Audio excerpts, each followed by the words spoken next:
자, 이번 시간에는 춘추 전국시대에 대해서 알아보겠습니다. 자, 우리가 지난 시간에 주나라, 이 봉건제로 대표적인 주나라를 이야기했는데, 이 주나라가 봉건제가 잘 돌아가면서 전국에 지배권을 행사하던 시기를 우리는 서주시대라고 불러요.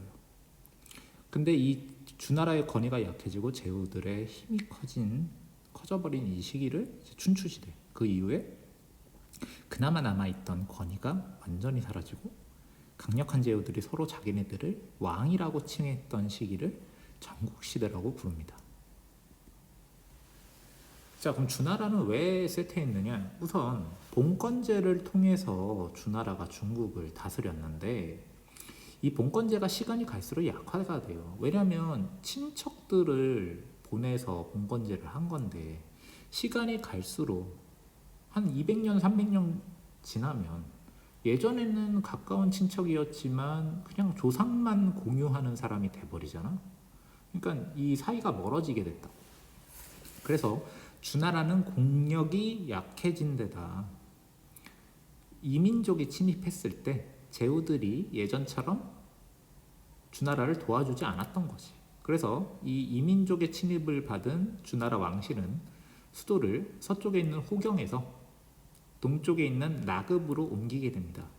그래서 호경이 수도였던 시기를 우리는 서주시대라고 부르고, 나급으로 수도를 옮긴 시기를 동주시대라고 부르는데, 이 시대는 이제 주나라의 힘이 약해졌기 때문에 초기는 춘추시대, 그리고 그 이후에는 전국시대, 이런 식으로 나누는 거예요. 그러면 기원전 770년부터 기원전 403년까지 지속되었던 춘추시대는 주나라 왕실의 힘이 약해졌기 때문에 제후들 중에서 세력이 강한 제후가 주나라 왕실을 대신해서 정치를 주도한 시기겠죠. 주나라 왕실은 이제 힘이 없으니까. 근데 이런 그 세력이 강한 제후, 패자라고 불렀는데, 이런 패자가 매번 나오는 건 아니고 가끔 나와. 그래서 이 춘추시대 동안 패자라고 명실상부 부를 수 있었던 사람들이 한 5명 정도 나오는데, 이 5명의 패자를 춘추시대의 5명의 패자라 그래서 춘추오패라고 부릅니다. 뭐 제나라의 환공, 진나라의 문공, 초나라의 장왕, 오왕, 부차, 월왕, 구천, 이런 사람들이 이제 패자로서 주나라 왕실을 대신해서 정치를 주도했던 거야.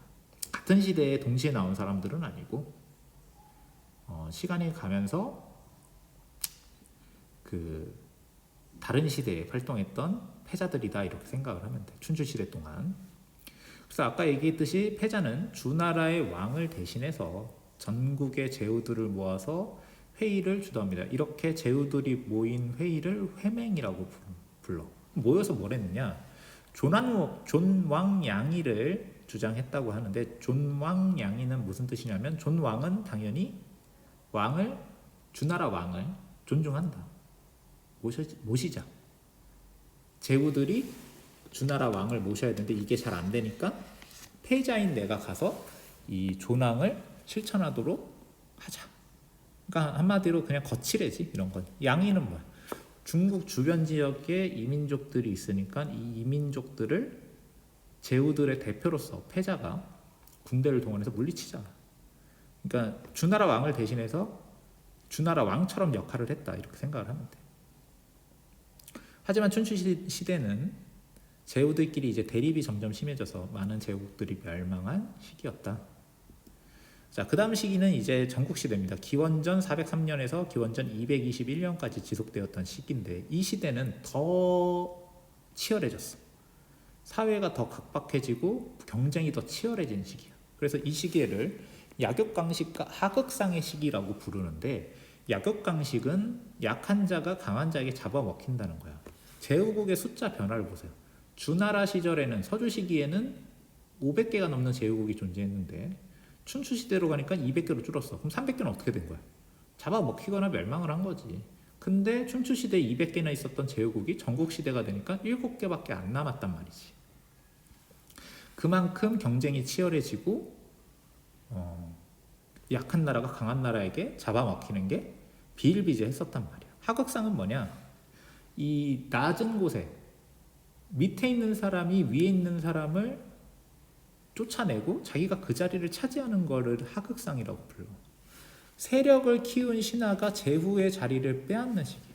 그러니까 춘추 시대는 주나라 왕의 권위가 떨어지고 제후들의 권위가 올라갔다면 이제 전국 시대는 제후들도 안심할 수 없는 거지. 자기 밑에 있는 신하가 언제 자기의 자리를 뺏을지 모르는 거야.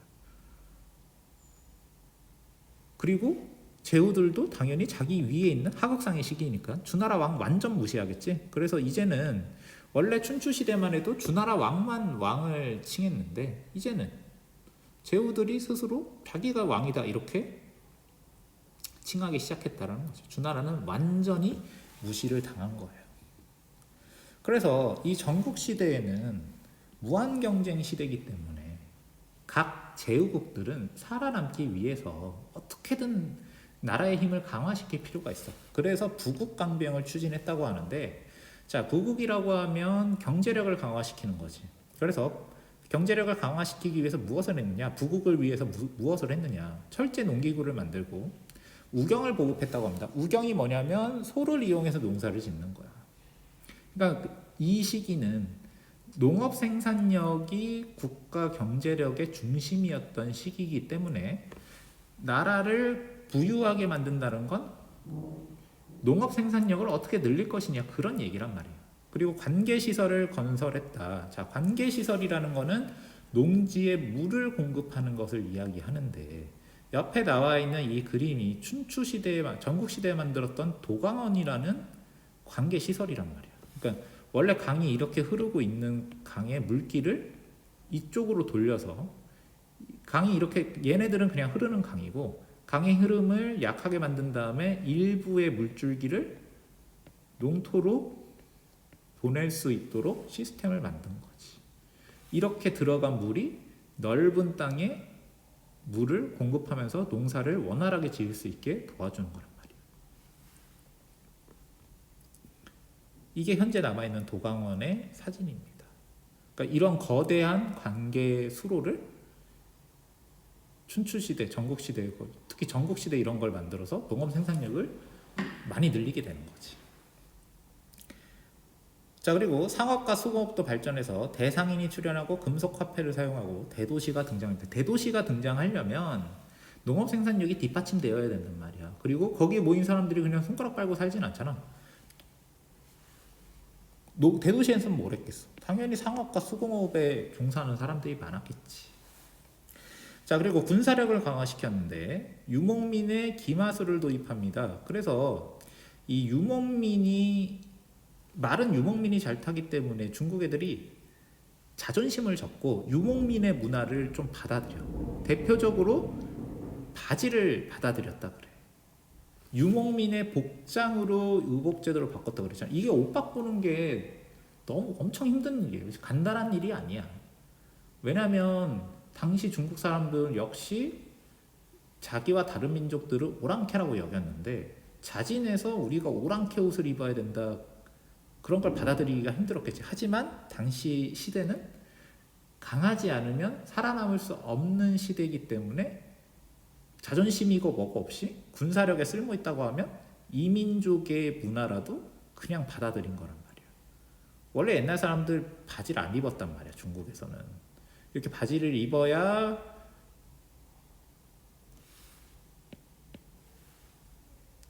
이 기마 전력이 말을 잘 탈 수 있는데 옛날 중국인들은 이렇게 원피스 입고 싸웠단 말이지. 그래서 말 위에 타지 않고 마차를 탔는데 군사력을 강화시키기 위해서 말 위에 탄 기병을 육성하기 위해서 자존심도 접고 유목민족의 복장을 받아들인 거란 말이지. 자, 그리고 철제 무기를 제작을 해서 군대 규모가 확대가 됐는데, 자, 요 그래프를 보면은 춘추 전국 시대 병력 규모가 변화된 것을 보면은 춘추 시대에 처음 시작했을 때 강대국들, 춘추 시대 전기에 뭐 춘추 5패 이런 애들이 나오는 강대국들이 처음에는 3만 명 정도 동원할 수 있었대. 춘추 시대 말기가 되면 10만 명 정도 동원했다는 거야. 그런데 전국 시대가 되면 전국 7홍이 남았지. 그 전국 7홍 중에 약소국도 군대를 30만이나 동원할 수 있었고 강대국 정도가 되면 100만 명까지 동원이 가능하단 말이야. 이 군대 규모가 엄청나게 커진 거지. 왜냐하면 춘추 시대 때는 뭐 서주시내나 아니면 상나라 뭐 이럴 때는 귀족들이 주축이 된 이런 전차이탄 병력이 주된 병력이었다면, 이제 전국 시대가 되면 보병과 기병을 주축으로 한 대규모 군대가 필요해졌고, 그리고 이 대규모의 군대를 무장시킬 수 있는 철제 무기가 만들어진 시기이기 때문에 이렇게 군대 규모가 커졌단 말이에요. 그리고 통치 방식도 변합니다. 이제 봉건제로는 안 되겠다 이거야. 그래서 실시한 게 거대한 관료제를 시행하고 지방은 군현제로 다스려. 자, 군현제가 뭐냐면 이제 봉건제를 포기한단 말이야. 제후들이 자기가 사는 땅에서는 이제 봉건제를 하지 않아. 통치력을 늘리기 위해서. 봉건제가 뭐냐? 자, 여기 보면은 제후가 다스리는 땅에 이제 봉건제처럼 자기의 가족이나 공신들을 제후로 삼아서 보내지 않고 군가현이라는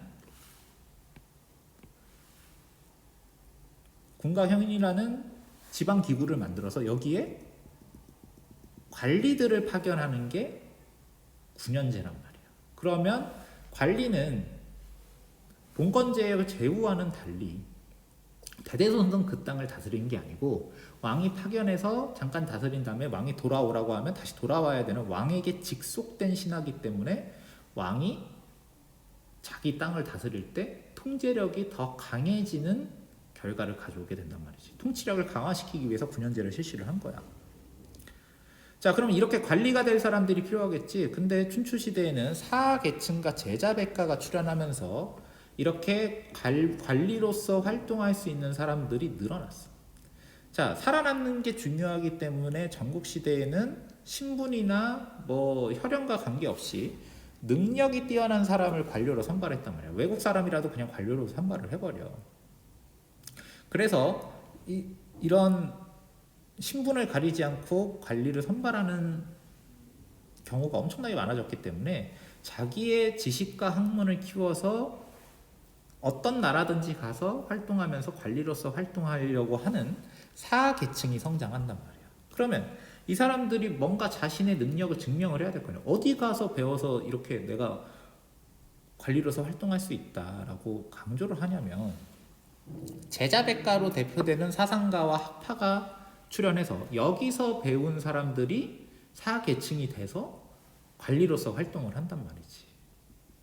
그래서 이들을 제자백가라고 부르는데, 제자백가에서 얘기하는 거는 대표적으로 어떤 얘기를 하냐면 지금 춘추전국 시대 이 혼란기에 어떻게 이 혼란을 수습하고 다시 중국을 평화롭게 만들 것이냐, 이런 주장들을 하게 됩니다. 각자의 방법에 따라 다른 거야.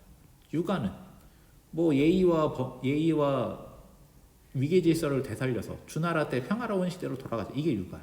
법가는 엄격한 법치로 하자, 묵가, 전쟁 없는 평화로운 세상을 만들자, 뭐 이런 식으로 이 춘추전국 시대라는 엄청난 혼란기를 해결하는 방안을 제시하는 사람들이 등장하게 됐다는 거지. 오늘 여기까지 하겠습니다.